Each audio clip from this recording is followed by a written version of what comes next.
Prajem vám pekný deň a príjemné sledovanie spravodajstva RTV Prievidza. Storočia a pre československými konštruktérmi stala výzva skonštruovať prvý skúter domácej výroby. Do celonárodnej súťaže sa vtedy zapojili 4 konštruktéri. Byl to pan Hausmann, Čáp, Kejval a Koch. Každý z nich představil svůj prototyp a tyto prototypy byly dále zkoušeny v Ústavu pro vývoj motorových vozidel, byly porovnávány s italskými skútry Lambretta a Vespa. To, čo vidíte, je víťaz súťaže spred 50 rokov. Skúter Cezeta z dielne konštruktéra Kocha. O tom, že sa tieto skútre podarili, svedčí fakt, že majú nielen svojich nadšencov, ale dokonca aj vlastný klub. Činnosť klubu začala v roku 1997 stretnutiami kamarátov, nadšencov, majiteľov skútrov v Brne. Pôvodne sa ten klub nazýval Skúter klub Brno. Postupne sme sa rozhodli, že by to nemalo byť regionálne, tak sme to nazvali Skúter klub Cezeta podľa značky. Zraz Prievidzi prepísal históriu klubu. Poprvý raz sa Čezeťáci stretli mimo Českej republiky. Toto je už 14. ročník takéhoto zrazu. Priatelia z Čiech to organizujú. My sme sa tam dostali náhodou pred 8 rokmi a odtedy každý rok chodíme tam. Naposledy tento zraz bol v Mladej Boleslavi, Český raj. A tam sme sa rozhodovali, že kde to uskutočníme na budúce, tak sme jednohlasne povedali, že niekde na Slovensku a samozrejme, že u nás v Prievidzi. Boli sme až prekvapení, koľko ľudí a z jakej diaľky sem prišli po vlastnej ose 540 kilometrov. Absolvovali dlhú trasu len preto, aby sa tu stretli s ďalšími kamarátmi a nadšencami. Koľko ste sa mali kilometrov? 508. Odkiaľ? Kladno.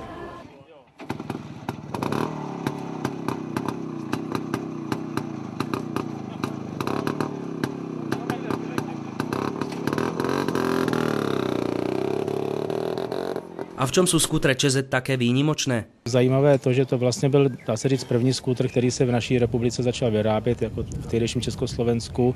Měl samonosnou karosérii, což byla tenkrát výjimka, protože všechny motocykly u nás vyráběné dříve měly rámovou konstrukci. Určitě to byl svým způsobem zvláštní design toho skútru, který někomu se líbil, někomu se nelíbil, nicméně právě v tom našem klubu jsou ti, kterým se tento design líbí. A i třeba takové konstrukční zajímavosti, že třeba nádrž je umístěná nad předním kolem, což ani jiné skútry v té době neměly, byla to taková spíš, dá se říct, výjimka. A třeba i to, že ten skútr neměl svůj vlastní motor vyvíjený, protože zas tenkrát, jako dneska, nebyly na nic peníze, tak se musel použít motor z motorky a ten se musel přizpůsobit tomu, aby se vešel do toho skútra. Na námestí Slobody v Prievidzi sa v sobotu 18. júna zišlo viac ako 40 Čezet. Všetky boli krásne kúzlom 60. rokov a boli medzi nimi aj kúsky pre fajnšmekrov. Je tady ten skútr vlastně v tom původním stavu. Je to skútr, který je, dá se říct, zrenovován do toho stavu tak, jak se začaly ty skútry poprvé vyrábět v roce 57 na podzim. To znamená, že mu ještě chybí některé díly, které nebyly tenkrát k dostání, čili třeba přední nosič na drži. Ještě prostě nebyl, takže se začal montovat až asi o půl roku později. Takže tento skútr je skutečně jako taková rarita, trošku udělán do tohoto původního stavu. A pak je tady třeba i rikša, ta tříkolová, která je tady taky jenom jedna.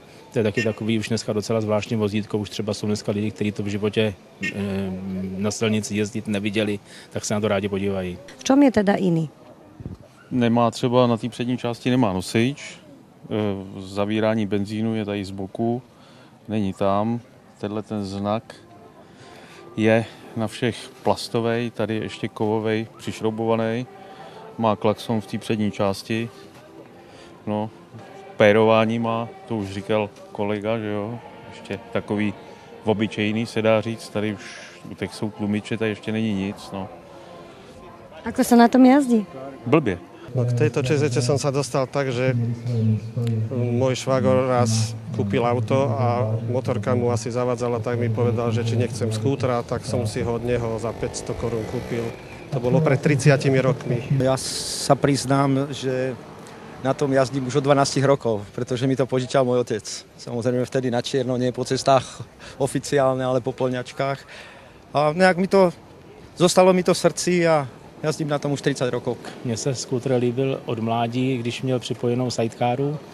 To se mi to vždycky líbilo, ale dlouho jsem jaksi skútra neměl a koupil jsem si to, dá se říct, až v pozdějším věku, ale o to teda víc, takže jsem se tomu začal věnovat. Mám dneska skútrů asi 15 a všech typů se dá říct, takže se tomu věnuju skutečně hodně. Za srdce ma chytil hlavne tým, že som ho do šrobíka rozobral tú motorku a potom som mu dlho skladal a tým vlastne vznikol taký určitý vzťah medzi tou motorkou a mnou.